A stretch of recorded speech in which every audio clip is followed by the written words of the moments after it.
Todos, meu nome é André Lamunier, sou fellow de cirurgia refrativa e ceratocone pela Santa Casa. O tema que nós vamos conversar hoje é PRK, LASIK e trans-PRK. Qual a melhor técnica?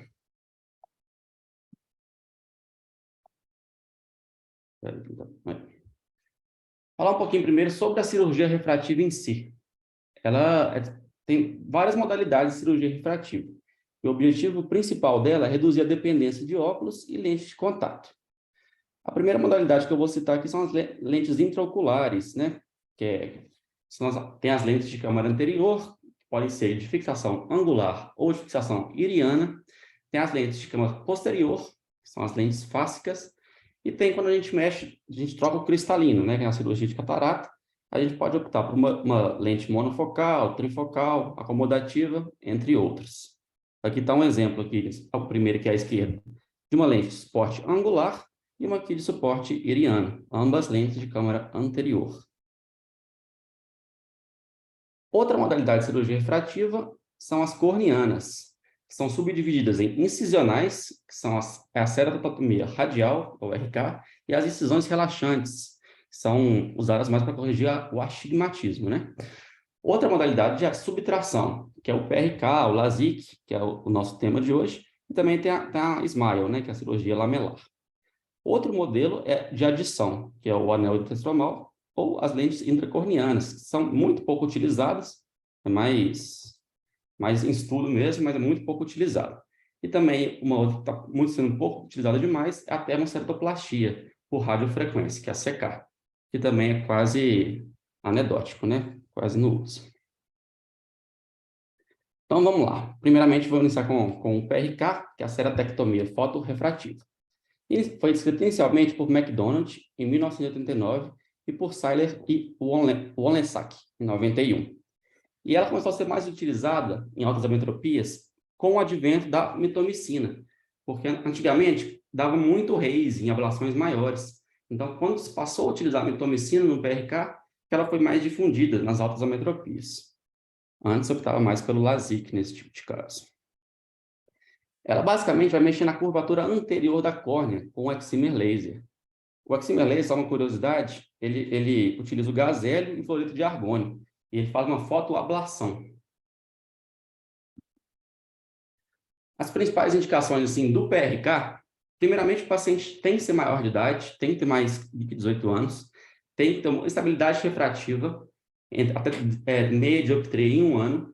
Então, é sempre bom a gente ir acompanhando o paciente, não confiar muito em relatório de outros médicos. Paciente que quer operar, ele vai mentir. Então, é sempre bom a gente ficar atento a isso, realmente se está estável, porque senão a gente vai operar e o grau, a miopia progressiva, por exemplo, vai continuar crescendo, vai desperdiçar aquela cirurgia praticamente. A topo tem que ser regular e simétrica. A gente já viu que ectasia é uma contraindicação importante para PRK. A PAC tem que ser maior que 460 e pelos cálculos ali tem que ser maior que 400 no final da cirurgia. A curvatura final da córnea tem que ser acima de 35 e 36. Tem médico que é mais conservador, gosta da córnea um pouquinho mais grossa no final, tem gente que pode aceitar ela um pouquinho mais fina. Isso aí varia conforme cada cirurgião, mas na média mais ou menos isso. E também ela não pode ficar, e a gente quer ela abaixo de 48, 49, para ela não ficar muito curva também, em ablação hipermetrópica. As contraindicações do PRK são a ectasia, como eu disse anteriormente, colagenoses. Foi até curioso que a gente viu uma paciente hoje que tem Ehlers-Danlos, lá com o Dr. Lucas Pires, e foi um dos motivos, além de outros, para ela contraindicar a cirurgia do PRK para ela. Era uma automíope, tem Ehlers-Danlos, então foi contraindicado o PRK para ela. Olho seco grave, aquele olho seco que dá para tratar mais tranquilo. A gente pode tratar depois de indicar a cirurgia, mas o olho seco grave a gente tem que ficar mais atento. Paciente com histórico de herpes simples ou zoster ocular, então sempre pesquisar aquele paciente que teve uma infecção ocular, não sabe o motivo, procurar voltar na história do paciente para ver se tem algum histórico, porque senão pode reativar a herpes. Um diabetes mal controlado, que a gente sabe que muda o poder refrativo do olho, que descompensa a cicatrização também. Então, paciente com diabetes controlado sempre olhar bem antes de programar a cirurgia. Gestação, que a gente sabe que pode ter uma mudança refracional na gestação. Ceratite neurotrófica e alguma distrofia estromal ou endotelial. Já as distrofias epiteliais, a gente pode dar o PRK até como tratamento, né? Então, a gente contraindica só as estromais e as endoteliais. Vou falar um pouquinho agora sobre a técnica cirúrgica do PRK. O primeiro passo é a remoção do epitélio. A gente pode fazer ou com álcool, 5 a 25%, com uma lâmina, uma espátula ou com o próprio laser. O próprio programa Excimer Laser, para já desepitelizar, que é conhecido como trans-PRK. Após a desepitelização, é bem importante a gente marcar a zona óptica ali para desepitelizar, para não desepitelizar mais do que precisa, até para melhorar o pós-operatório para o paciente, para ele não sentir muita dor. Realmente, desepitalizar apenas a zona óptica ali onde vai ser ablado. A segunda etapa é a ablação com Excimer Laser. Depois disso, a gente usa a mitomicina. Tem vários estudos, várias propostas, qual a porcentagem da mitomicina a ser utilizada aí e o tempo. Uns 12 a 120 segundos está bem respaldado pela literatura, mas uns 30 a 40 segundos também está, que é o mais proposto aí. E depende também da dioptria.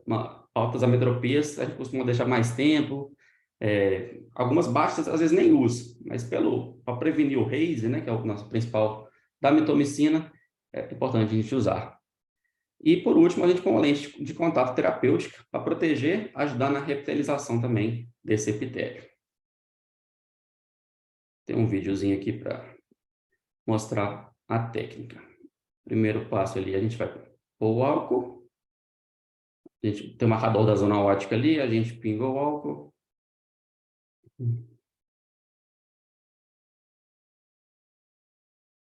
Aí a gente pode tirar esse epitélio. Depois a gente vai o Excimer Laser, que vai ablar de acordo com a programação nossa cirúrgica. Nessa coisa a gente pede para o paciente focar bem. E depois com a lente de contato terapêutica, que vai ajudar na proteção e reepitelização. E quais são as complicações mais temidas aí no PRK? O principal delas, que a gente mais preocupa, é o RACE, que é uma opacidade subepitelial pós-operatória. Ele ocorre devido à transformação de ceratócitos em miofibroblastos. E é justamente isso que a mitomicina faz. Ela impede essa transformação. E quanto maior a ablação, ou seja, quanto mais dioptrias a gente for ablar, maior o risco de RACE. E ele aparece principalmente ali de 1 a 2 meses de pós-operatório. Tem uma foto aqui inferior para mostrar um RACE bem importante, né, nesse caso. Algumas outras complicações é uma hipo ou hipercorreção, regressão de ametropia, ectasia. A gente acha que o PRK não pode dar ectasia, mas pode sim. Claro que ele é muito mais comum em LASIK, mas o PRK também pode dar ectasia. E a ablação descentrada. Apesar de os eye-trackers hoje muito mais modernos, muito mais avançados, isso é muito importante também para não centrar essa ablação. O trans-PRK, como eu citei anteriormente, quando a gente tira o epitélio com o próprio Excimer Laser, a gente programa lá, a gente sabe que o epitélio é mais ou menos 10%, ele vai calcular e vai desepitelizar durante a cirurgia mesmo. A grande vantagem do trans-PRK, ele consegue desepitelizar certinho o tamanho da ablação. Então, ele não vai desepitelizar a mais ali do que da zona óptica a ser ablada. Isso, para o pós-operatório, é um pós-operatório mais confortável. A desvantagem é que, se o epitélio tiver alguma irregularidade, ele pode ter um erro de cálculo ali do Excimer Laser e pode ablar incorretamente, né? E pode dar uma hipocorreção ou hipercorreção. Então, a gente procura, assim, quando o paciente é mais sensível à dor, tem cirurgiões que acham que tem um pós-operatório melhor com trans-PRK. Então, essa técnica, geralmente, ela é reservada para reoperações ou uma córnea com fibrose. Justamente por isso, que a gente manipula menos ali manualmente, né, a córnea. Já o LASIK, inicialmente foi descrito por Palikares em 1990 e foi proposto inicialmente para a questão de altos erros refrativos miópicos. As indicações iniciais aqui são basicamente as mesmas do PRK, que tem que ter mais de 18 anos, tem que estar a refração estável, a topo tem que ser regular e simétrica, a PAC maior 460 e a final maior que 400, e uma curvatura nem tão baixa nem tão alta, não tão extremas, né? O leito residual do LASIK tem que ser maior que 250, mas o que a gente mais utiliza hoje para indicar o LASIK é o PTA, que ele tem que ser menor que 40%. E como que a gente calcula isso? A gente soma a espessura da ablação com a espessura do flap e divide pela espessura da córnea. E isso tem que ser menor que 0,4, que aí isso garante que a menor chance de ectasia. A vantagem do LASIK ele consegue abranger uma ampla faixa miópica, desde uma miopia de 1 grau até 12 graus, dependendo da pessoa que dá para conseguir hablar. O limite para hipermétrope é em torno de 6 dioptrias e o limite para astigmatismo também é em torno de 6.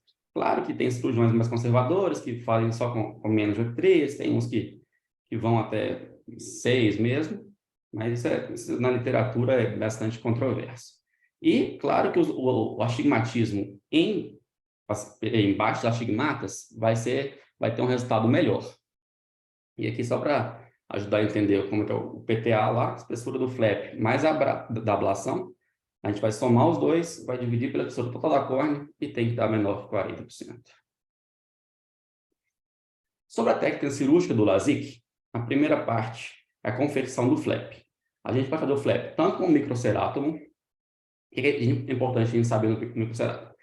A pressão vai atingir 65 milímetros de mercúrio, vai ter uma morose transitória, então é importante a gente deixar o paciente ciente que ele vai ficar ali um momento sem enxergar e vai apresentar uma midríase, que é um parâmetro bem importante para a gente observar se realmente a pressão chegou a esses índices elevados.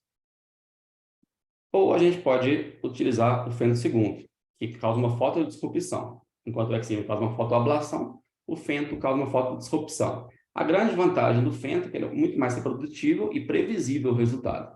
Tanto que as complicações relacionadas ao flap, que eu vou falar posteriormente, são muito mais comuns com o uso do microcerátomo do que com o do fento segundo.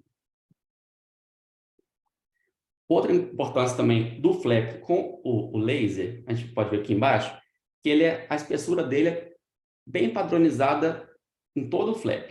No microcerátomo, a gente vê que ela é mais espessa na periferia e na parte central do flap, ela é bem mais fininha.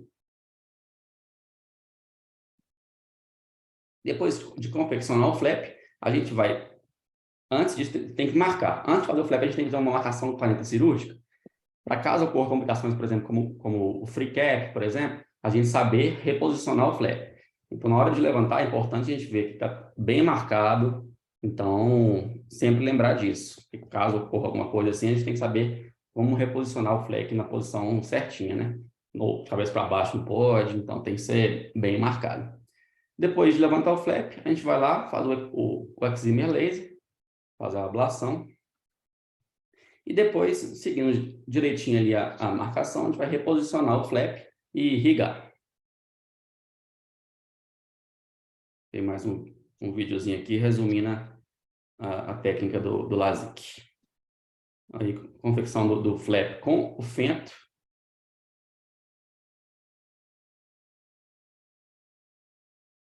Um momento. Nesse caso, não tem a marcação cirúrgica, mas é sempre importante lembrar. Levantar o flap. Ablação com excimer laser. Depois você posiciona o flap e irriga a córnea. As principais complicações relacionadas ao LASIK, elas são subdivididas em algumas etapas da cirurgia. A primeira delas é na confecção do flap. Igual eu falei anteriormente, são mais comuns com o microcerátomo. A primeira delas é o buttonhole. O fator de risco mais comum são as córneas mais curvas e com opacidades prévias. Então, o paciente tem um leucomazinho ali, tem maior chance de ter o buttonhole.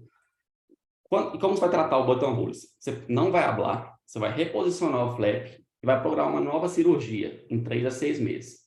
Pode optar por um novo LASIK ou um PRK. Um free cap, que é a avulsão total do flap, o fator de risco, enquanto no buttonhole são as córneas mais curvas, já no free cap são as córneas mais planas. daí a importância da marcação com a caneta cirúrgica. Aí, se tiver o pre-cap, você vai reposicionar cuidadosamente o flap. Pode também acontecer, são as estrias no flap. Percentualmente, elas são muito mais comuns do que as outras. Mas, na maioria das vezes, elas não causam nenhuma repercussão visual. Então, grandes vezes dos casos, o tratamento conservador só vai acompanhando. Se estiver tendo baixa de acuidade visual, se o paciente estiver queixando, a gente pode pensar em abordar, levanta de novo o flap, deixa ele bem esticadinho lá para consertar essas estrias. Já as complicações, pode dar ceratite também como complicação do LASIK. A primeira delas é o DLK, que ela é melar difusa. Ela é basicamente inflamatória e aparece no pós-operatório imediato, até 24 horas pós-cirúrgica. O tratamento, a gente vê aqui nessa foto, que ela é realmente restrita ali ao flap.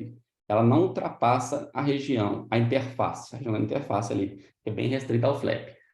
Como é uma ceratite inflamatória, o tratamento a gente vai fazer com corticoterapia e com anti-inflamatório não esteroidal. Se continuar persistente, estiver muito intensa, a gente pode avaliar uma lavagem dessa interface. Mas na maioria das vezes, com os colírios corticoides, ele se resolve sozinho. É mais preocupante quando a ceratite é infecciosa. Ela não é no pós-operatório tão imediato, ela aparece 48 a 72 horas pós-operatório.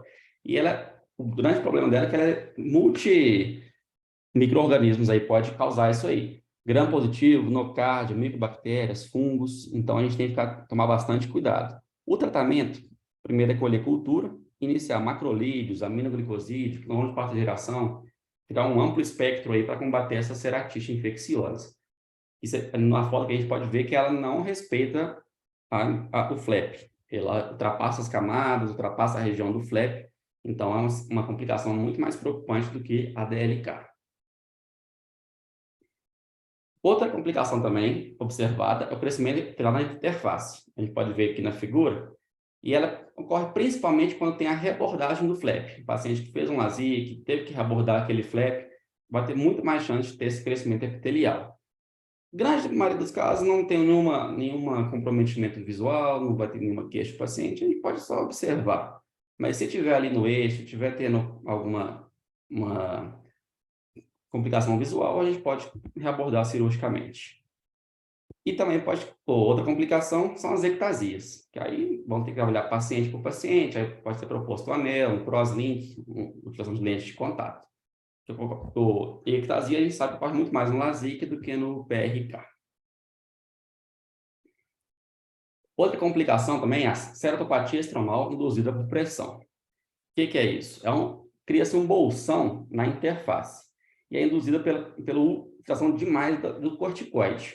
Então, a gente pode ver nessa foto aqui que esse espacinho entre as duas faixas é um bolsão líquido ali. E a grande preocupação, quando a gente vai medir a pressão, vai ter uma hipotonia, porque, na verdade, quando você está aplanando ali com o termômetro de Goldman, nós vamos estar medindo a pressão desse bolsão. Então, a gente vai ter uma hipotonia, só que a pressão vai estar alta. Então, nós temos que suspender o corticoide e controlar essa pressão. Então, a gente tem que sempre observar realmente se não está utilizando muito corticoide, como é que está a pressão real do olho, para não comer mosca nessa cetopatia estromal aqui induzida por pressão alta. Vou mostrar uns casinhos aqui agora, mais ou menos, da nossa prática, para ver qual técnica, que é o tema da aula, em quais situações do dia a dia a gente tem que escolher uma técnica ou outra. O primeiro exemplo aqui é o Max Verstappen, né, um piloto de Fórmula 1. Qual seria a técnica mais proposta para ele? Então, é um paciente que necessita de recuperação visual rápida. Então, nesse caso, a gente vai escolher o LASIK. A gente sabe que o LASIK tem uma recuperação visual mais rápida, um procedimento com pós-operatório menos desconfortável. Então, no caso, por exemplo, como piloto de Fórmula 1, tem que ser escolhido o LASIK. Popó, boxeador. Risco de trauma ocular. Então, pela confecção do flap do LASIK, nesse caso, risco de trauma, a gente sempre opta pelo PRK. Então, caso com risco de trauma, a gente prefere o PRK. Paciente com olho seco. Lembrando que o olho seco grave pode ser uma contraindicação à cirurgia refrativa em si. Mas um olho seco ali leve a moderado, a gente opta pelo PRK em relação ao LASIK. Distrofia epitelial, nesse caso, distrofia de Coogan, né? Opta pelo PRK. O PRK vai ser ao mesmo tempo, vai trazer um efeito refrativo e fazer um efeito terapêutico, que vai conseguir remover aquele epitélio doente e vai melhorar para o paciente. Paciente aqui muito sensível à dor. A gente sabe que o PRK tem um pós-operatório um pouco mais doloroso pela desepitelização. Então, se o paciente for muito sensível à dor, normalmente a gente vai propor, se o paciente, claro, apresentar as condições necessárias, vai propor o LASIK para ele. Aqui um caso interessante, o paciente com uma fenda palpebral estreita ou, por exemplo, uma órbita funda, pela dificuldade mesmo, ou, por exemplo, uma doença limbar, que o microcerátulo vai ter dificuldade ali para o microcerátulo, para fazer o femto segundo, então a gente propõe o PRK. Então, fenda palpebral estreita, órbita profunda, doença limbar, a gente prefere o PRK. E ceratocone, nenhuma das duas. Como a gente sabe, ectasia é contraindicação absoluta para cirurgia refrativa. Então, vamos resumir aqui. Quando optar pelo PRK? Quando a córnea apax central for menor que 500 micra, ou que o cálculo do leito estromal residual no LASIK seja menor que 250. Córneas com ceratometrias extremas, igual eu falei. Córnea muito plana, maior risco de free cap, e córnea muito curva, maior risco de buttonhole. Olhos com alteração de adesão no epitélio estroma. Usando o PRK, ele vai eliminar o risco de desepitelização durante a passagem no microcerátulo e vai funcionar também como um tratamento. Olho seco e risco aumentado de trauma, para não avulsionar o flap se tiver algum trauma e pós-LASIK. Órbitas profundas e fronte proeminente, fenda palpebral estreita e alterações limbares. Igual eu falei, dificulta o posicionamento do microcerátulo. E cirurgia personalizada também a gente opta pelo PRK. E pelo LASIK. Paciente muito sensível à dor, quando necessita de uma recuperação visual rápida e hipermétropes. Pelo que eu li, por discussões, eu vi que hipermétropes sempre indica o LASIK. Então é isso, pessoal. Obrigado.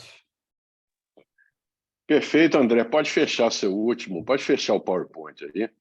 Muito boa a sua apresentação. Eu achei excelente aí esses exemplos que você deu aí na parte final, de acordo com a atividade profissional de cada paciente, qual técnica que seria mais adequada para ele. Muito bom. Isso é uma novidade, eu nunca tinha visto isso em uma aula de PRK e LASIK. Excelente. Vou convidar o Reinaldo para fazer os comentários iniciais aí a respeito da aula do André. Reinaldo, está online?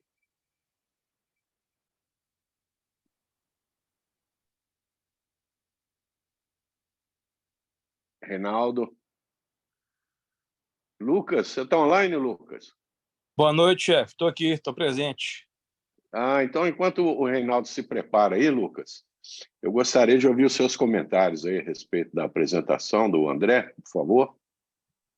Realmente, o André esteve lá hoje na Ocular Laser de tarde e comentou sobre a apresentação dele de hoje, sobre LASIK, PRK, técnicas e contraindicações, né? E, assim, sucinta a aula, direta, objetiva, muito bem apresentado. Curioso mesmo, né? Assim, ele apresentou 2 esportistas, mas cada esporte com as suas preferências, né, com as suas determinações. Então, é isso aí, a ideia é essa, né, é conhecer o paciente para poder indicar a técnica correta para ele. Nem sempre a técnica que a gente deseja fazer é a melhor para o paciente, ainda tem que escolher por causa do paciente.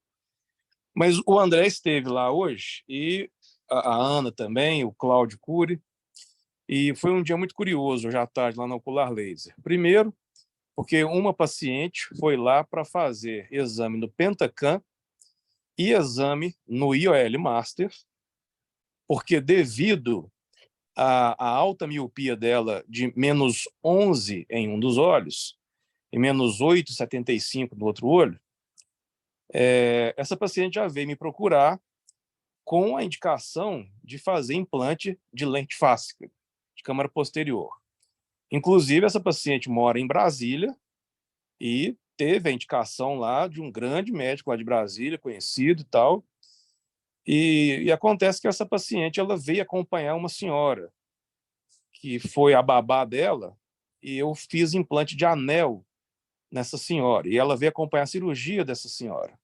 E ela comentando comigo, perguntou, você faz implante da lente fáscica, né, da ICL? Falou até o nome da lente. Eu falei, sim, eu faço e tal, e hoje ela foi fazer os exames dela. Lá no ocular laser, a paciente mencionou para mim assim, inclusive, eu também não teria muita indicação de fazer cirurgia refrativa na córnea, porque eu sou portadora de uma colagenose, exatamente a Ehlers-Danlos, citada, né, pelo Dr. André aí. Então, assim, esse caso dessa paciente estaria muito fácil, porque ela já teria indicação de fazer uma lente fáscica e não ser abordada na córnea. E a gente não correu o risco de causar uma consequência na córnea se a paciente não mencionasse ou não soubesse que ela que ela tivesse essa colagenose. Então, é uma coisa assim curiosa, a gente ouve menções, né, numa aula, mas hoje nós tivemos lá a presença física de uma paciente com o diagnóstico. E o outro, que nem é comentário que eu gostaria de fazer, mas aí já é uma pergunta, e é uma pergunta a todos os colegas presentes da sala, o doutor Reinaldo, o doutor Arnaldo, e qualquer um dos fellows que já tiver lido algum artigo, porque eu não conheço, eu desconheço o artigo, porque hoje também eu fiz o pós-operatório de uma paciente que eu operei ontem, de anel. Essa paciente, ela tem evoluído na doença do ceratocone. Para vocês terem uma ideia, ontem eu realizei a 3ª cirurgia de anel em olho direito e a 2ª no olho esquerdo. A primeira cirurgia no olho direito, um tempo depois, eu não gostei muito do resultado e propus de reoperá-la para tentar melhorar a combinação dos anéis. Então, aí eu submeti ela a uma 2ª cirurgia no olho direito, o resultado ficou melhor, e aí, na sequência, eu fiz o implante no olho esquerdo. Essa paciente, sem engravidar, ela teve uma evolução, ela teve uma piora do ceratocone. Eu consegui tirar os anéis dos 2 olhos há mais de 2 meses atrás, esperei para fazer um novo Pentacam, e ontem, finalmente, eu reimplantei anéis sinusoidais em ambos os olhos. Mas o meu medo é não ter a explicação, não ter a resposta. Por que que ela piorou sem ter engravidado? E, segundo ela é uma paciente muito consciente, ela também não estava coçando os olhos. E então, eu conversando com ela, eu falei com ela assim, olha, você tem um médico da sua confiança? Ela falou que eu estou precisando pesquisar em você a presença de uma possível colagenose. E ela falou assim, a minha ginecologista, que sabe que eu tenho um possível diagnóstico de endometriose, a minha ginecologista já havia comentado na vontade de pesquisar sobre colagenoses. Então, eu solicitei a ela, porque o meu planejamento não era só fazer o implante dos anéis de ontem, mas eu queria também, depois de umas 2 semanas, porque eu queria que a incisão vertical fechasse bem, para depois tirar o epitélio e fazer o crosslink, porque essa paciente, ela comprovadamente teve uma piora, mesmo com o anel. Então, eu não queria fazer um reimplante de anel, né, uma 2ª cirurgia no olho esquerdo e uma 3ª no olho direito, sem pensar em fazer um crosslink também coadjuvante. E eu pesquisei na literatura para ver agora a possível contraindicação de realizar um crosslink que iria fortalecer o colágeno de uma pessoa com ceratocone, mas saber se tem alguma contraindicação em colagenoses.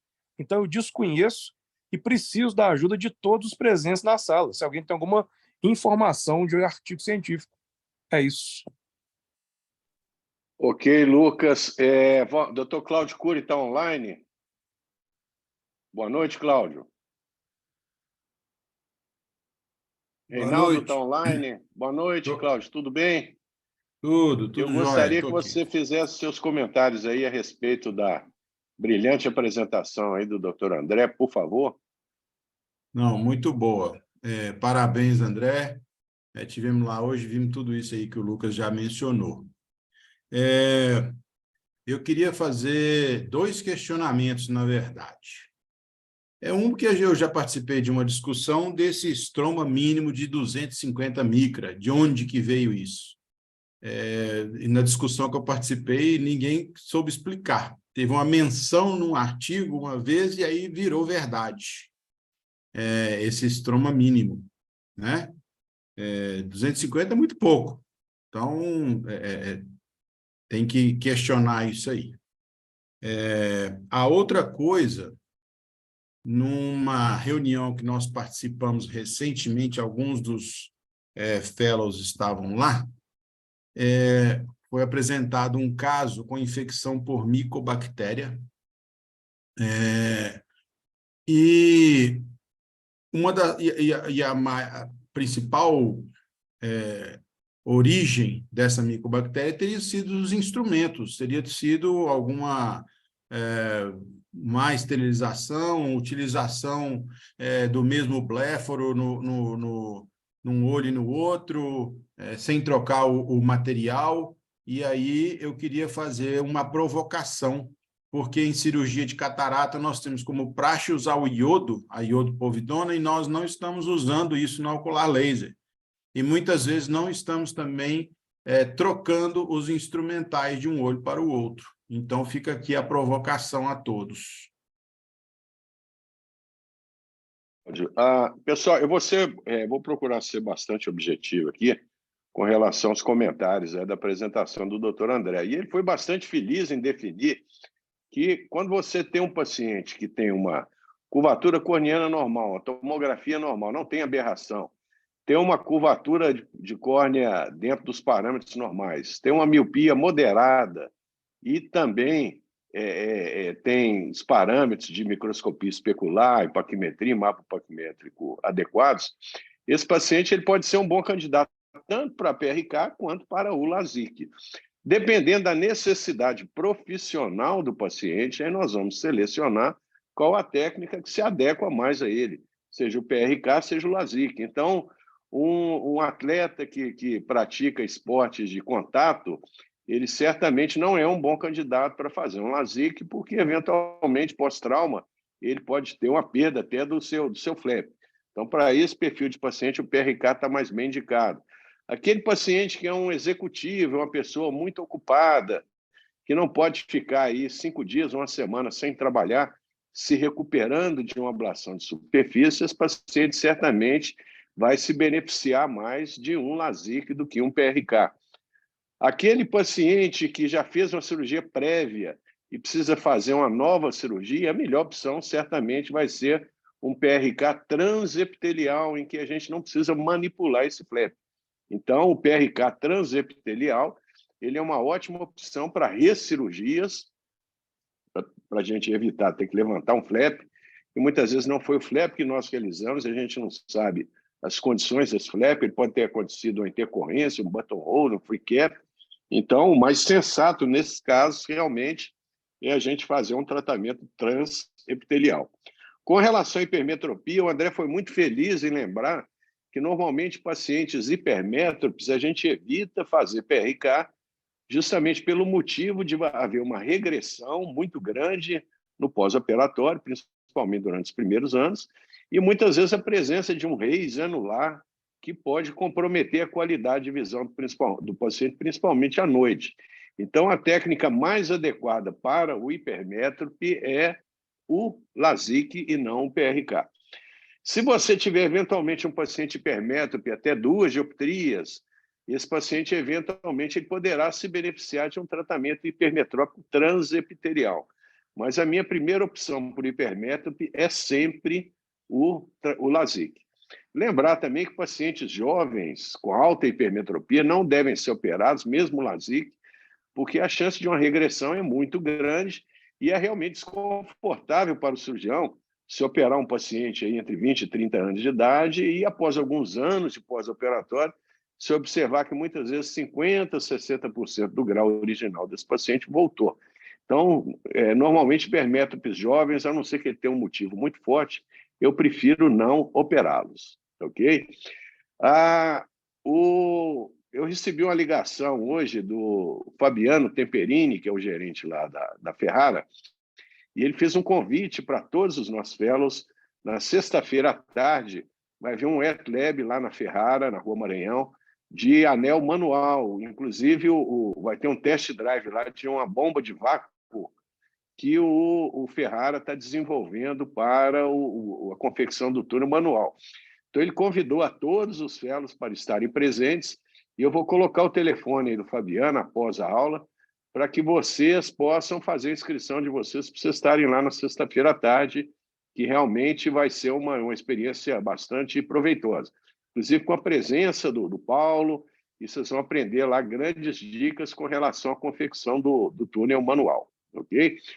Outra coisa também é que o grupo da Ferrara de discussão de anéis, ele já está com algumas disponibilidades para incluir os fellows que ainda não estão incluídos no grupo do Ferrara. Então, vocês podem aproveitar o mesmo WhatsApp do Fabiano para pedir a inscrição de vocês no curso do Ferrara na sexta-feira e também pedir a adesão de vocês no grupo de discussão do Paulo Ferrara, que realmente chama Ferrara Meeting, e é um grupo bastante interessante, ok? Antes que eu me esqueça, sexta-feira agora eu tenho um paciente de anel HM bilateral, é um paciente que tem uma alta miopia, não tem uma córnea berrada, ele simplesmente tem alta miopia e não tem uma paquimetria suficiente para um tratamento fotoablativo na córnea. Então, e esse paciente não quer lente fáscica, ele não se adapta com a lente de apoio corneano ou escleral, e ele tem uma dioptria muito, muito alta, então ele tem uma dificuldade enorme para conseguir comprar lentes de contato gelatinosas, porque ele precisa usar uma lente gelatinosa tórica. Então, eu vou fazer um anel HM bilateral, ele está ciente do fato de que o tratamento não irá corrigir toda a miopia, o astigmatismo dele, mas, porém, ele vai ter a oportunidade de usar um óculos mais fino, mais elegante, e, eventualmente, usar uma lente gelatinosa que ele consiga no mercado. Então, é um paciente bastante interessante e estou aguardando vocês lá a partir das 11h30 da manhã, ok? Reinaldo, você está online? Ô, chefe, aproveita Reinaldo. Comenta a espessura de 250 que o Cláudio perguntou, de onde que vem esse número? Na realidade, é o seguinte, nós tivemos várias fases do LASIK. Uma das fases do LASIK é que a gente tinha que poupar metade do estroma corneano. Aí depois surgiu uma teoria que não valia só metade do estroma corneano, tinha que ser 250 micra, e não podia ser ablada em hipótese alguma. Depois isso mudou para 280, 300. Então nunca teve realmente um consenso de qual seria o limite seguro para que a gente possa fazer um tratamento ablativo. Até hoje, se a gente for olhar todas as fórmulas que temos no mercado, não existe nenhuma fórmula que você possa dizer que seja 100% precisa com relação à segurança de você realizar um tratamento com flap nos nossos pacientes. Então, a gente tem que usar o bom senso. Se o paciente ele se adequa bem ao PRK, e você vai economizar bastante tecido da córnea dele, o que me parece mais sensato é a realização do PRK e reservar o LASIK, seja com lâmina, seja com fento, para aqueles pacientes que realmente não podem ser submetidos ao PRK por colagenose ou alguma patologia que realmente contraindique o PRK, ok? Reinaldo. Bom, boa noite a todos. Boa noite a todos. Reinaldo. Eu estou vendo a discussão, os comentários, sempre interessantes. Eu vou começar falando da questão da colagenose. Esse é um assunto que, lá no início da cirurgia refrativa, era uma contraindicação absoluta. Não se podia fazer qualquer técnica. E lembrar que até mais ou menos 1998, a gente só tinha o PRK. O LASIK surgiu depois. Então, Era uma contraindicação absoluta, qualquer tipo de doença reumática, seja Sjögren's, seja artrite reumatoide, seja alguma espondilite anquilosante, quer dizer, qualquer doença reumática, era o lúpus e tudo, era com uma contraindicação absoluta. Só que o seguinte, isso lá em 1998, de lá para cá, surgiram muitos trabalhos mostrando que essa contraindicação ela é relativa. Ela é relativa em que sentido? Se o paciente estiver estável, sem crise inflamatória, há pelo menos um ano, mesmo que ele tenha antígenos específicos para doenças reumáticas, não existe uma contraindicação absoluta. Esse paciente, se tiver que fazer uma cirurgia refrativa, deve fazer sempre o LASIK, porque a resposta inflamatória no PRK é muito mais intensa. Então, desde que o paciente tenha a sua doença reumática ou imunológica, ela tenha a sua doença reumática estável, controlada há mais de um ano, sem nenhum tipo de recidiva, de uveíte ou qualquer outra complicação ocular ou sistêmica, esse paciente, então, pode fazer o LASIK, certo? Bom, eu gostei muito da aula do André, eu acho que o André ele começou, assim, fugindo do tema, nós estávamos falando assim, qual técnica é melhor? Então, ele começou a falar de implante de lente e tudo, para ilustrar a aula, mas o tema realmente, depois ele caiu no tema e foi muito feliz na abordagem do assunto. Lembrando, eu vou colocar algumas questões aqui que não contraindicam o que o André falou, mas que a gente tem que pensar de uma forma um pouco mais ampla. Quando você fala que o paciente tem que ter no mínimo 18 anos, nós temos que lembrar que certas profissões, certas atividades, têm um processo de seleção que ocorre antes dos 18 anos. Então, se o jovem tiver uma boa indicação para a cirurgia refrativa, mesmo que não tenha 18 anos, mas a visão for um critério para a eliminação do concurso, e esse concurso para ele foi importante, ele só vai ter a chance quando ele estiver aí com 17 anos. Depois que fez os 18 anos, ele vai ter que fazer o concurso antes dos 18 anos, ele não vai ser aprovado. Então, em situações muito especiais, as Forças Armadas têm alguns cursos, algumas seleções lá que eles exigem que o processo seletivo ele é feito antes de 18 anos. Marinha, parece que a aeronáutica, eu não sei. Mas o certo é que eu já tive alguns casos que eu operei e sempre com uma autorização explícita dos pais. Não é do pai nem da mãe, é dos pais ou responsáveis. Outra questão é a questão do limite da ceratometria. Não existe realmente um limite definido, porque o limite vai depender de qual que é a ceratometria prévia. Se o paciente tem uma córnea já naturalmente plana, esse paciente pode ser submetido a uma fotoablação, desde que não seja uma fotoablação muito importante. E se ele for um paciente que tem uma córnea já com uma ceratometria mais alta, se você tiver que fazer nele um H-LASIK, provavelmente esse limite também, você vai chegar a isso, próximo do que o André falou. Agora, um paciente que tenha lá 40 dioptrias, e você quer tirar 8 dioptrias de hipermetropia, levar ele para 49, você vai deformar essa córnea, além de uma provável regressão, você pode gerar muita aberração nessa córnea. Certo? Então, você não deve mudar, como regra geral, de forma extrema, nem para cima, nem para baixo, essa ceratometria. Outra coisa que para mim, uma contraindicação muito importante é o olho seco grave.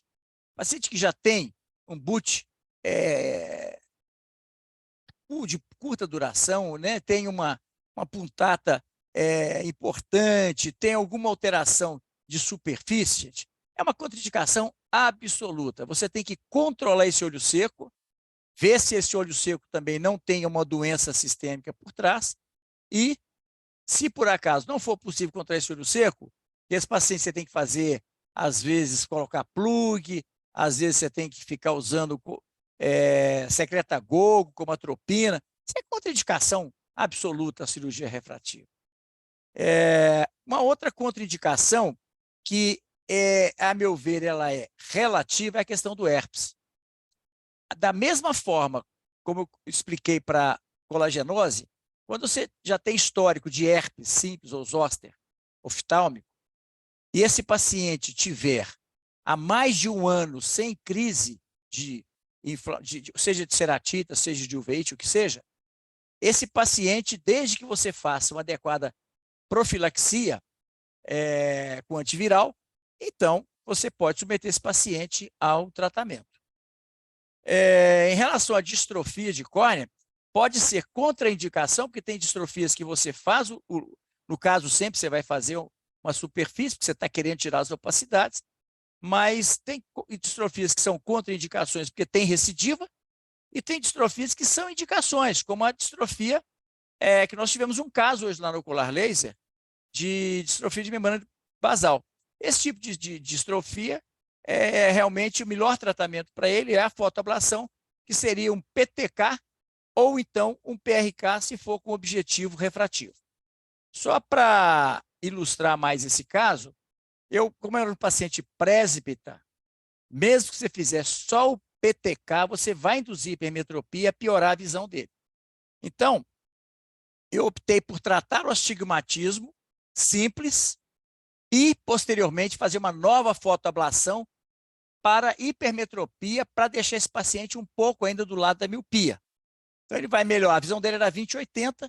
Esse paciente certamente vai tolerar muito bem uma pequena miopia e vai melhorar muito a sua visão funcional por causa da sua presbiopia. Outra coisa que eu sou também bastante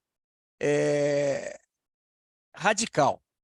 Eu não vejo por que usar álcool. Ninguém vai me convencer de que álcool deve ser usado. Primeiro, tirar o epitélio de uma córnea, gente, algo muito simples. Quem faz um pterígio tira o epitélio da córnea sem menor dificuldade, sem necessidade de usar álcool. E mais, o álcool, nos primeiros lasers, e o laser continua sendo o mesmo, quer dizer, continua sendo o Excimer laser. Então, não é o fato do laser ter evoluído que essa contraindicação ao uso do álcool, a primeira geração de lasers, nas instruções vinham, proibido, não era assim, sugestão, era proibido usar qualquer substância que seja volátil, tipo álcool, perfume, ou seja, isso era uma contraindicação. O laser era o mesmo. Tem alguma complicação? Provavelmente não, mas eu não vejo necessidade de fazer com álcool pela facilidade de fazer o debridamento mecânico. A outra coisa é em relação à concentração da mitomicina. Eu já comentei com vocês, nós publicamos um trabalho mostrando que a concentração da mitomicina 0002 tem o mesmo efeito da 002, que é a concentração tradicional. Então, eu não sugiro nunca fazer uma concentração mais elevada, como foi citado 0,2. Essa concentração ela é desnecessária até em MIC, para tratamento de carcinoma intraepitelial. Isso aí não faz sentido. Então, você deve usar ou 0,02 ou 0,002. E aí, se você tiver uma ablação mais profunda, usa 1 minuto, eu uso 30 segundos para todo mundo. E já percebi que quando o paciente se expõe ao sol sem proteção ultravioleta, esse paciente tem um risco muito maior. A principal causa de Reise não é a profundidade de ablação, é a exposição ao sol e uma característica também de cicatrização individual. Porque quando o paciente tem Reise, ele geralmente, ou quase sempre, ele tem Reise nos 2 olhos. Pode até ser um Reise assimétrico, mas é uma questão também muito constitucional que a gente não tem como prever antes do tratamento. Então, você deve ser bastante rigoroso em relação à exposição à ultravioleta, tá certo? Eu acho que está bem claro para todos nós que o HPRK, principalmente em hipermetropias um pouco mais altas, não é uma boa indicação pelo risco de regressão, né? Hoje não é uma complicação, o descentramento hoje ele é absolutamente raro. Por quê? Os eye trackers hoje conseguem impedir uma fotoablação descentrada, porque ele desliga quando o paciente, após a ativação do eye tracker, o paciente desvia o olhar. Então, hoje praticamente desapareceram os casos de descentramento, né? Agora, em relação ao trans-PRK, então aqui eu gostaria também de fazer uma observação que não está nos livros, é uma observação pessoal. Eu comecei a ficar muito animado com o trans-PRK, ou Streamlight, porque você realmente tira menos uma área menor de epitélio, como o André falou muito bem. Você tira apenas aquela área onde vai ser feita a fotoablação. Isso permite uma recuperação mais rápida e, pelo menos teoricamente, mais confortável. O grande problema, aí vem o grande problema do trans-PRK, é que você pode definir qual que é a espessura do epitélio. Mas será que a gente faz um mapa epitelial dos pacientes que vão ser submetidos ao trans-PRK? Eu não faço. Mas seria o ideal. Por quê? Se o paciente, você pode colocar lá 40 micras, 50 micras, 60 micras, você pode colocar qual a espessura que você quer tirar de epitélio. Aí que está o grande problema. Se você não sabe quanto que é a espessura do epitélio e você põe para ablar uma profundidade maior, isso você começa, então, a ter uma menor previsibilidade, principalmente em baixas ametropias. Se você tem uma ametropia muito baixa e você abla uma profundidade superior à do epitélio, você já vai começar a entrar ali na membrana basal, balma e pode até começar no estroma. Então, você vai ter uma hipercorreção. Então, graus altos, essa baixa previsibilidade vai ser muito pequena. Você, vamos dizer, o epitélio tem 40 e você põe lá para ablar 50, você vai ablar 10 micras. 10 micras é 0,75. Isso para 6, 7 dioptrias não é problema. Mas se o paciente tiver meia dioptria ou uma dioptria, você está ablando 0,75 a mais. Você vai hipercorrigir esse paciente. Então, eu diria a vocês que, pela minha experiência, baixas ametropias, você não deve fazer o trans-PRK. E outra coisa interessante é o seguinte, teve um paciente que eu fiz um trans-PRK em baixa miopia e eu coloquei um epitélio, provavelmente uma espessura menor do que o epitélio do paciente, e esse paciente ficou muito hipocorrigido. E, evidentemente, que eu tive que retratar esse paciente. E para aumentar a previsibilidade, evidentemente que eu não fiz um novo trans-PRK, fiz um PRK normal. Aí vem a surpresa.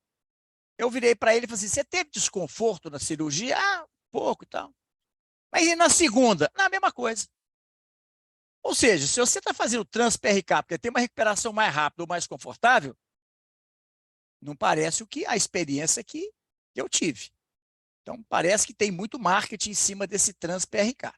Tá? Bom, o LASIK, gente, falando de LASIK, ele tem um apelo de marketing que é imbatível. Que é imbatível. Se você faz um paciente LASIK ou você faz PRK, o paciente do PRK vai achar que ele teve algum problema. Porque a recuperação é muito diferente. Né? Agora, eu não coloco como vantagem do LASIK a rapidez de recuperação visual. O PRK recupera em 4, 5 dias. Ah, mas o paciente não pode. Gente, um paciente que não pode ficar 4 dias afastado da sua atividade, que cirurgia? Nem o encravada você consegue voltar a trabalhar, a andar normalmente. Se você é um atleta, você vai demorar muito mais do que 5 dias para voltar às suas atividades.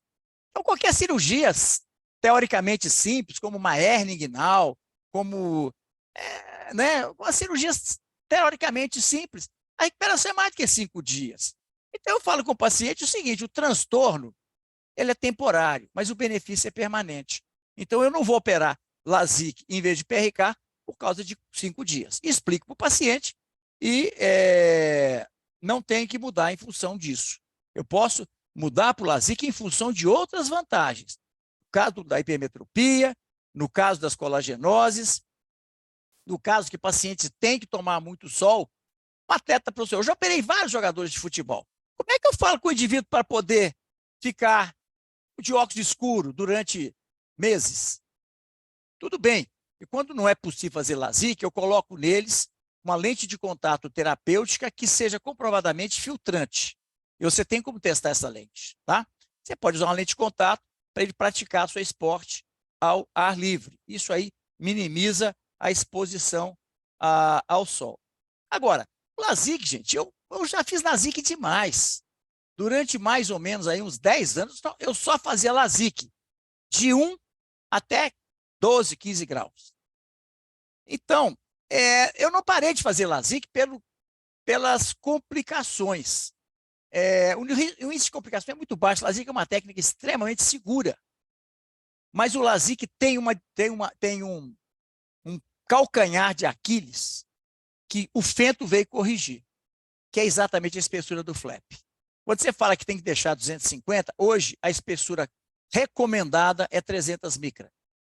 Porque tem córneas que tem uma espessura mais alta, mas tem uma má biomecânica. A gente pode comprovar isso com o ORA, né? O CORPS, qualquer aparelho que meça a biomecânica da córnea, a esterese da córnea. Então, às vezes você deixa uma córnea até mais espessa, mas se o paciente tiver uma baixa biomecânica, você pode ter o risco de uma ectasia. E a ectasia ocorre não é porque você deixou menos, é porque você não sabe que deixou menos. Você acha que o flap tinha 120, quando na verdade ele tinha 140 ou 150. Então, essa previsibilidade, ela melhorou muito com esses novos microcerátomos, mas ainda é muito mais precisa com o Fento. Por isso que quando eu tenho que fazer um LASIK, eu prefiro fazer com Fento, principalmente se for miópico e se tiver uma miopia mais alta, né?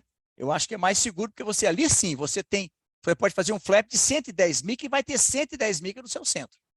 Com microcerato você não tem essa certeza, tá certo? Apesar do avanço dos microceratos. E o que mais me convenceu a parar de fazer LASIK, eu tive algumas ectasias. Algumas por falta de conhecimento à época das ectasias. E outras pelo problema da técnica. É aquela história, eu achava que tinha um estroma satisfatório, mas quem garante que esse estroma não saiu junto com o flap? Então, se você pegar, tem um número que ele vamos dizer, ele é irrefutável. 95% das ectasias ocorrem em LASIK. 95%. Então, quer dizer, o PRK ele é muito mais seguro. E eu parei de fazer LASIK, não foi também só pelas ectasias, foi por causa das complicações tardias do LASIK, que o PRK não tem. Se o PRK, e o PRK foi ressuscitado pela mitomicina C.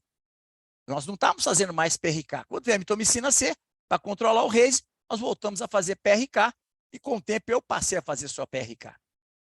Raramente eu faço, de vez em quando eu faço um Fento LASIK, de vez em quando eu faço um com lâmina, mas são situações pontuais. Agora, as complicações a longo prazo do LASIK me incomodam. Hoje eu fiz um outro caso, a paciente que fez um LASIK há muitos anos e passou a pata de um cachorro, passou e rasgou o flap. Muitos anos depois do LASIK, ou seja, o flap não cola. Simples assim. Você levanta o flap com 10, 15 anos, sem problema. Então, ele não traz nenhum benefício biomecânico e você ainda tem o risco de complicações a longo prazo. Você vai lá, isso é raro. É raro, mas eu já tive vários pacientes que me procuraram com lesões rasas no flap. Tá? Mas foram vários, não foram 1, 2 ou 3, não. Eu posso mostrar uma infinidade de casos. Então, são complicações. E tem uma complicação também que é muito, ela não é muito comum, mas também não é raríssima, não, que são as infecções, as ceratites por micobactéria. Ao contrário do que o André falou, 2, 3 dias, não. Micobactéria é uma bactéria de baixa penetração, de baixa reprodução. Então, ela tem uma evolução muito lenta. São, às vezes, meses depois do LASIK, esse paciente desenvolve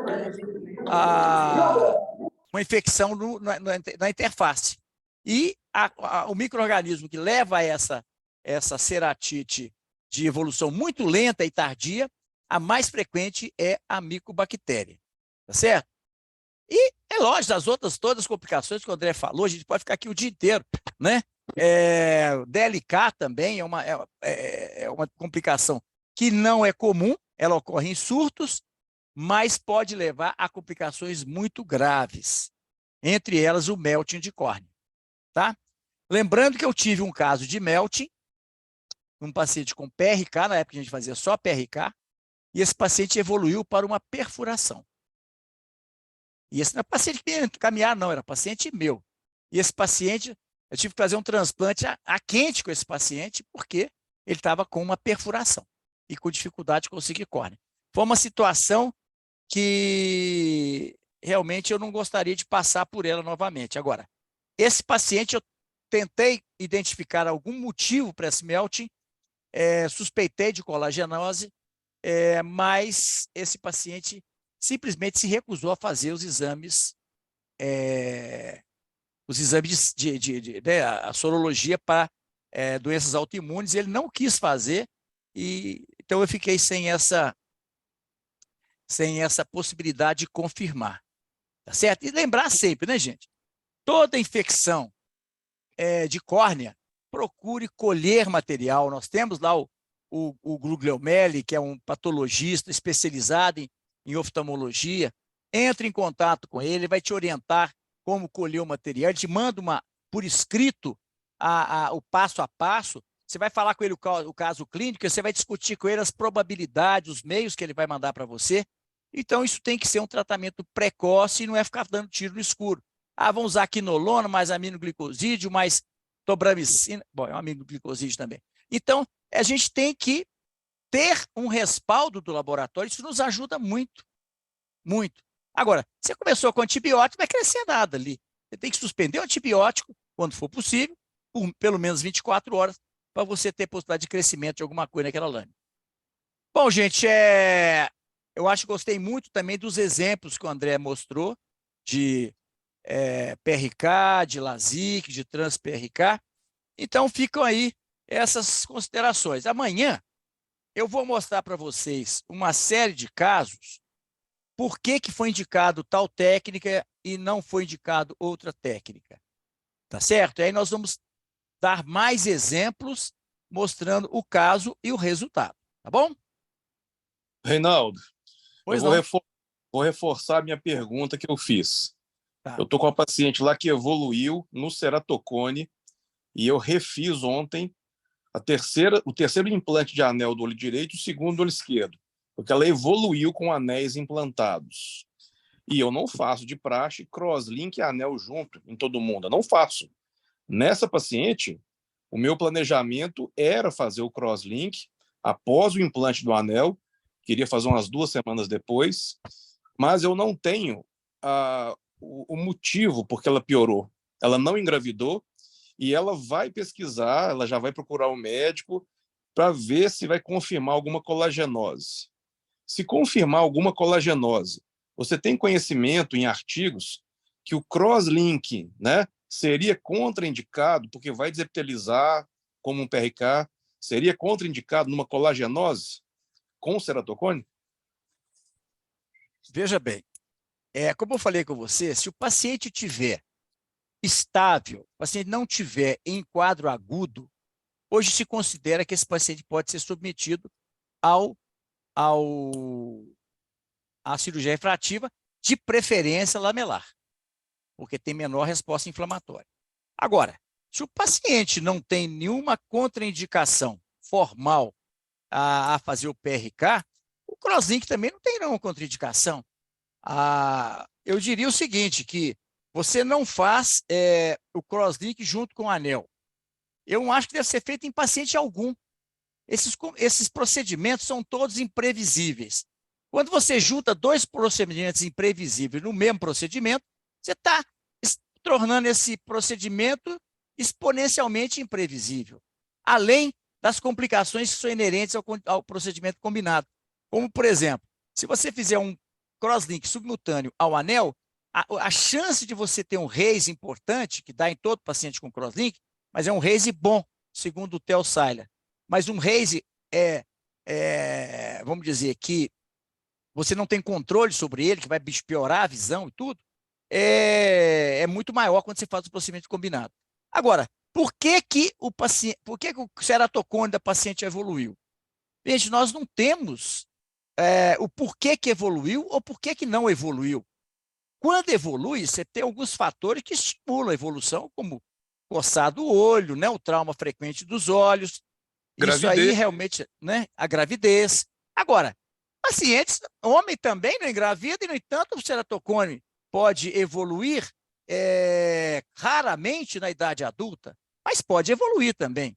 Então, a biomecânica da córnea é talvez a última fronteira a ser explorada para que a gente possa quantificá-la de uma forma eficiente. Primeira tentativa foi o Oro, os resultados são muito inconsistentes. COVS agora parece que já tem um pouco mais de previsibilidade. Então, o paciente tem que saber que o objetivo do anel é impedir a progressão. Eu não falo nem que o anel vai melhorar a visão, eu falo que o objetivo é evitar a progressão, que pode ir até um transplante, mas que com frequência a gente reduz o grau e com isso pode melhorar a visão. Agora, é a mesma pergunta que você pode fazer. Por que você pega adolescentes que têm ceratocone inicial, por que só 10% que evolui? Não tem uma resposta. Isso é uma coisa individual. O ceratocone, eu diria que ele, além de ter a genética, ele também tem aquilo que a gente chama de uma situação que ele é uma genética, mas também tem ferido, que ela tem a ação do ambiente sobre ela, que é o fato do trauma sobre o epitélio. A gente sabe que o epitélio é a principal área da córnea que tem citocinas, tem substâncias relacionadas ao mecanismo da dor e da inflamação. Então, quando você mexe na córnea, faz uma desepitelização e aplica um laser, você, teoricamente, está causando ali uma inflamação e causando um processo inflamatório. Agora, quando você tem 90% das crianças não evolui, alguma coisa individualmente nessas crianças elas têm em relação aos que evoluem. Esse trabalho é muito interessante e eu fiquei impressionado como é que ele passou num comitê de ética. O cara pegou 50 crianças adolescentes com ceratocone grau 1 até 12 anos de idade. E ele fez o seguinte, ele foi acompanhando esses pacientes e não fez nenhuma intervenção em nenhum deles, para ver se evoluir. 10% evoluiu. Geralmente, 75% evolui no primeiro ano de acompanhamento. Tá certo? Os outros 25% evoluem em até 5 anos de acompanhamento. Ou seja, nem a evolução do ceratocone ela é uniforme. Por que que alguns evoluem com 1 ano e outros 25% evoluem no segundo, terceiro, quarto ou quinto ano? Também não tem resposta, isso é uma questão individual. Agora, quando você traumatiza esse epitélio, a gente sabe que o risco de progressão aumenta. Obrigado. Pessoal, alguém gostaria de fazer mais alguma pergunta? Agora, Lucas, Lucas, eu entendi que você é muito exigente com você mesmo. Isso aí tem um pouquinho de pessoas que são muito... Transtorno obsessivo compulsivo. Isso, eu não queria falar. Mas você deve ter toque. É isso mesmo. É claro que eu tenho, então, você tem dúvida. Pois é, eu diria o seguinte, o que é que eu faria se eu faço um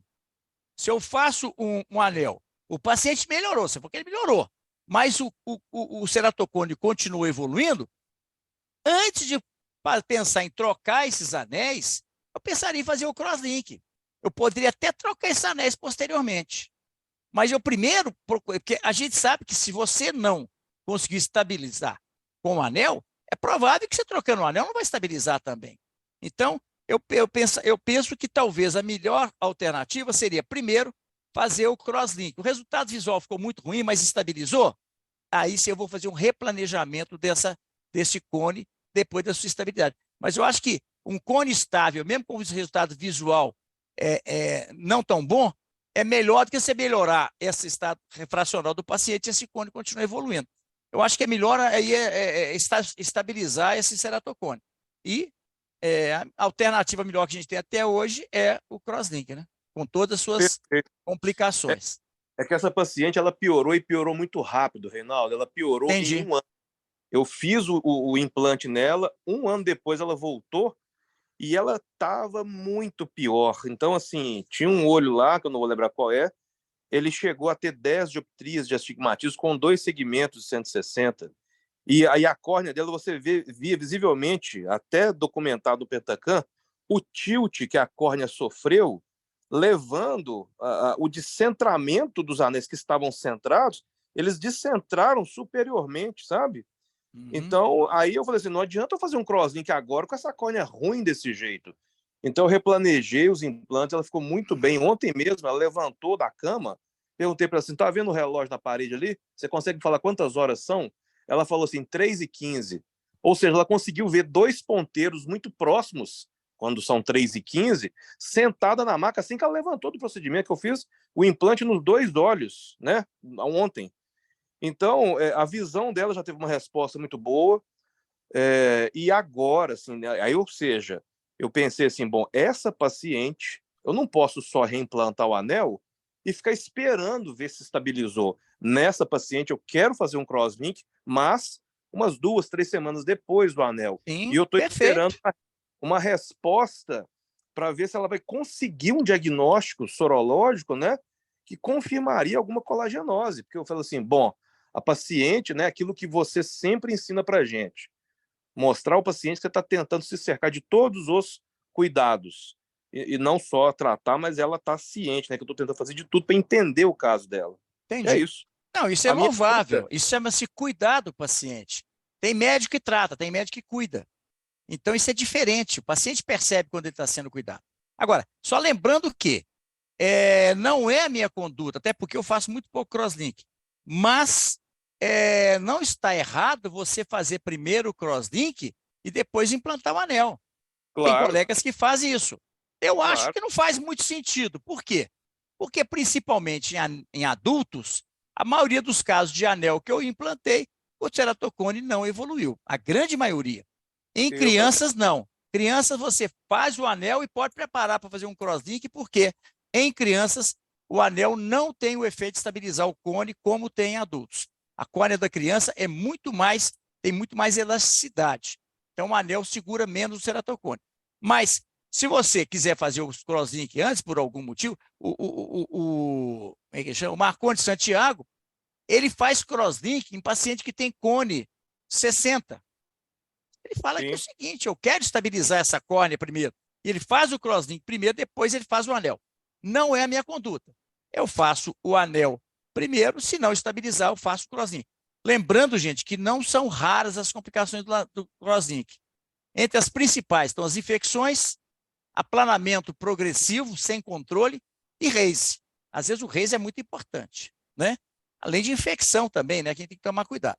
Então, eu diria que eu faço o crosslink se houver necessidade comprovada da topografia estar piorando. E lembrar que uma topografia não significa nada, porque você pode fazer 10 topografias uma atrás da outra e cada uma vai sair com um K máximo diferente. Então, tomem cuidado para não ficar diagnosticando progressão, onde você fez uma captura de imagem diferente nos diferentes exames. Isso aí. Show. Obrigado. Falou, gente. Perfeito. Alguém gostaria de fazer mais alguma pergunta, pessoal? Então é isto. Boa noite a todos. E amanhã, 19h30. Eu só não esquecer de colocar o telefone aqui para a gente no chat. Agora, na hora que terminar aqui, eu vou colocar o telefone do Fabiano. Aí vocês vão contactar o Fabiano para incluí-los no WetLab de sexta e colocá-los no grupo do Ferrara, ok? De discussão. Gente, não perca essa oportunidade aí, viu? Porque é uma oportunidade única. Porque a gente hoje faz praticamente só com fento. Mas porque a gente tem o fento disponível aqui. Mas vai que você vai estar numa cidade que não tenha o Excimer Laser ou fento laser. Aí você vai estar numa situação difícil. Às vezes, para o paciente se deslocar para outro local mais distante, é meio complicado.